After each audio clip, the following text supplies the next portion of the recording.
Meanwhile, families across the country, they are struggling to feed their babies due to the huge recall at the major baby formula manufacturer. New reports this morning show that out-of-stock rates for baby formula now at about 45%. That would be for 2 weeks in a row. And joining us now to talk more about this and the baby formula shortage is U.S. Representative Kat Cammack from Florida's 3rd Congressional District. Congresswoman, good morning. Always good to see you. Good to be with you this morning. Hey, thanks, Ryan. Thanks for having me. So President Biden, as you know, signed the Defense Production Act to increase the speed of baby formula back on shelves. But how soon can we expect this to all play out and to get into homes? Well, we got to remember that this actually goes back to last fall. There was a whistleblower that had concerns about some bacteria in one of our nation's largest manufacturing plants. Fast forward, there has been an investigation that was done.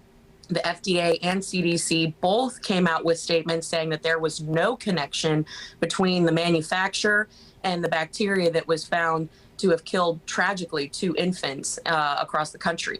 And so back in March, we knew that there was no connection, yet the FDA kept manufacturing at a standstill. So for the last few months, we have been pushing on the FDA to try to get production back up and running. The plant that they shut down produces 43% of our nation's baby formula, but they had put no plan in place to ease regulations or to import formula to make up for that 43% loss in the marketplace. So this has been months that has been brewing, and it is a little bit of a misnomer to say that the Defense Production Act is going to be able to ramp things up quickly. It takes about 2 weeks just to get these plants back up online, and then another 4 to 8 weeks to actually get the formula onto the shelves. So right now we have millions of containers coming in from overseas. There was a lot of heartache over the labeling issues, so that has been worked out now. So you'll see some immediate relief here in the next week or so. But in terms of getting stability back in the markets, we're looking at probably 4 to 8 weeks before we have manufactured formula from the United States back on the shelves. Yeah, and that's tough for a lot of people to hear. I mean, many people, as you know, struggling with inflation bills. Really, the last thing they need is a baby formula shortage. And at the end of the day, I'm not sure who they want to blame or they care at this point. They want the baby formula. How critical is it, hearing all that, for government on both sides to get this solved and as quick as they can? Absolutely. You know, I think at the end of the day, parents, they don't care who broke it. They just want it fixed. And that has been our message all along, was that there was really a lack of prioritization coming from the administration. And we don't care how we fix it. We just need it fixed. And I have been taking calls from parents all over the state who are concerned. One thing to be mindful of is that there are hospitals now seeing children who are having allergic reactions to homemade formulas, to formulas that they aren't used to.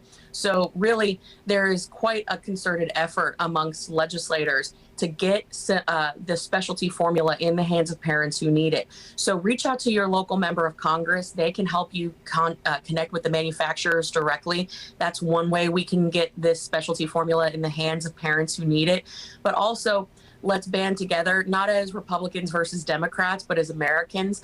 The kids need formula. We need to deliver. So like you said, I don't care who broke it. We need it fixed. Yeah, and that was my last question that I was going to hit on. So I'm glad you touched that. What can someone do? And you just answered that. So let's finish with this. You've been outspoken. You posted pictures of baby formula at the border being provided to families. Some praise you for that. Some criticize you for that. What have you learned through all this when you see the way it's given out? You know, that again, it comes down to a prioritization of this administration.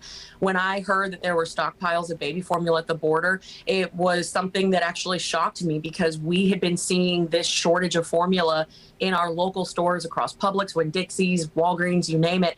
We've been seeing this coming for months, and yet there is a plethora at the border. Now, no one's saying that we should starve children at the border. Absolutely not. But it reflects the prioritization of this administration, the fact that there was no word from the FDA about what they were going to do to backfill that 43% that they had taken offline when they shut that manufacturing plant down.